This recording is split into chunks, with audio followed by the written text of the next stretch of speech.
Now on to offer an early shed hunting tip. And what we're doing down here right now is exactly the opposite of what you should be doing, especially in some areas where you expect the antlers to be falling a week from now, 2 weeks from now, 3 weeks from now. We're here on January 2nd. I would estimate that our average shed time where we still see bucks holding, the majority of them holding, would still be early February. And that being said, I want to come out here and scout. And so the number one time to scout deer for me is right after the season ends, which is right now. The season ended 2 days ago. It's a great time to see the sign that actually took place in October and November, not at the end of the winter time. So when you're shed hunting February and March in a lot of traditional shed hunting hotspots, and you get into shed season, that's at a time where deer made it through the season and they've left a lot of sign from the winter time, which is not necessarily where they're at during the fall. And so I want to actually scout at a time where the deer are actually reflecting in their movements and looking at scrapes, looking at rubs, looking at shavings on top of the leaves, looking at pellet count and beds. I want that to be reflective of the hunting season, not March, not February, and not April.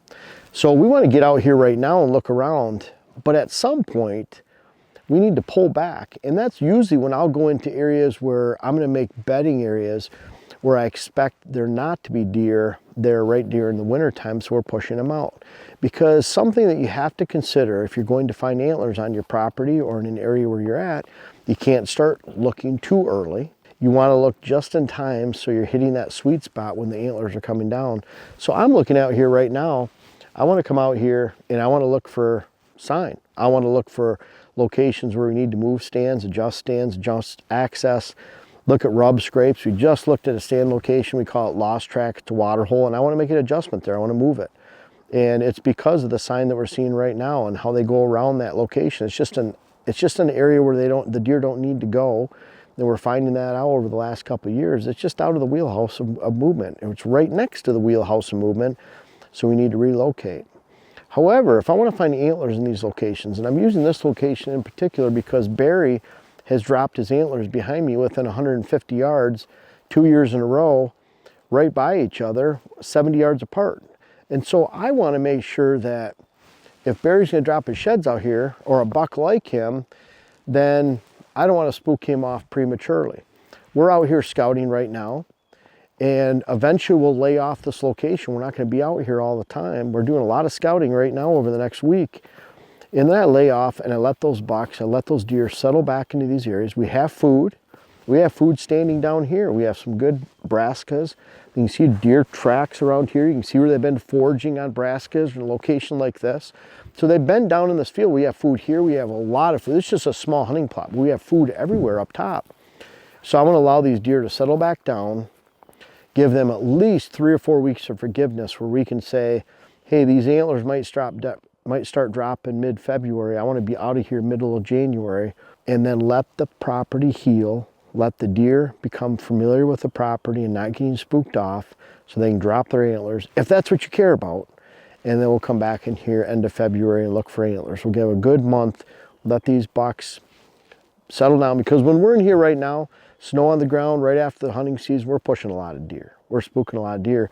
We can't wait to get in here and scout though. So you have that balance. Do you push deer, keep pushing them, keep working out in the woods, keep moving around, or you let your property heal? This is a location down here where we'll get into a point where we just won't be through here. This whole property right here we left alone until about March last year. And it wasn't just antlers. We had sharpshooters, CWD sharpshooters within the area. So we didn't want to come back here and spook a bunch of deer off of where we have good food and then get them shot 3 miles away over a corn pile under the cover of darkness. And so that was part of it too. I focus more on that. I'd rather deer not get shot. Finding antlers is really cool. It's always fun to find them. But my main focus is getting deer through the season, getting them through the winter safely, and bringing them back next year, building that herd, having a great hunt, building wildlife populations. And antlers are somewhere down the list there. I love finding them. I love sheds. But if you want to find sheds on your land, you have to know when to go in, when to get out. I would estimate, look at that 3 to 4 week period time before you expect sheds, and make sure you stay off your land. Now what we're doing, with that being said, is we get up into areas off to the side where we don't expect deer to really bunch up. This is down in our ravine right here. We have land going up that way, land going up this way. And so this is a very remote area that we want to stay out of. So you need to keep in mind, we do, if we're building bedding areas down here, you know, building bedding areas in late July, August is not a bad time. It's hot, sweaty, buggy. But if we're going to go into an area like this and work during the winter time, then that's where we're going to get in here. So always think about when you're getting back in the land and when you're shed hunting, when is that time you're going to spook them away? And I'll even mention this too when you're up in the UP in Michigan. It's really bad to get in those deer yards and really push the deer around. They even rerouted snowmobile trails up in northern Minnesota. Is really smart, and this is decades ago, because they found that when the trails went right through those deer yards, they're basically taking days of energy away from deer at the end of the winter. So in a strong winter, if those snowmobiles are constantly going through, yeah, those deer might just bed 100 yards off. You probably even see them when you're snowmobiling through. They just look over at you. But it increases their heart rate, it burns energy, and it lowers their ability to withstand a long winter, and it lowers their survival rate. So just moving snowmobile trails, let alone if you're in some of those deep northern areas when you get a lot of snow, and we're blessed this year with not a lot of snow, but you have to think about that when you're out shed hunting. And that's why they have areas out west where they're not letting people go in and look for antlers, elk antlers, whatever it might be, because you want to give those deer, those animals in general, wildlife, a chance to settle down, not burn energy that ultimately takes from them towards the end. So think about that in these upper Midwest states. You know, think about the timing of when you're actually spooking deer off your land, when you can hold them on your land. And again, if you're out here all the time, don't expect to find some antlers at the end of the year.